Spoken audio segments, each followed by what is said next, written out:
যখন আপনি রেগুলার বাইকটা রাইড করবেন তখন অবশ্যই এর যে ইঞ্জিনের পার্টিকেলগুলো আছে বা অন্যান্য যে বিষয়গুলো আছে অবশ্যই সেগুলো ক্ষয় হবে বা আপনার দুর্বল হতে থাকবে, তখন অবশ্যই আপনার সেগুলো চেঞ্জ করতে হবে। আপনি যদি সেটা টাইম মতো না করেন তাহলে অবশ্যই আপনি বাইক থেকে ভালো পারফরমেন্স পাবেন না এবং বিপদে পড়তে পারেন ভাই।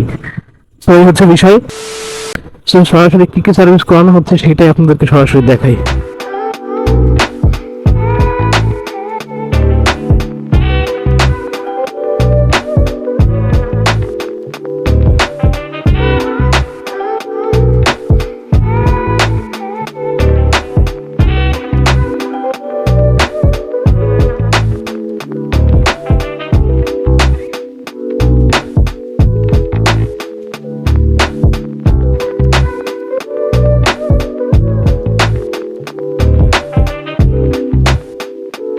তো ফ্রেগরেন্ট সার্ভিস করানো হয়ে গেছে।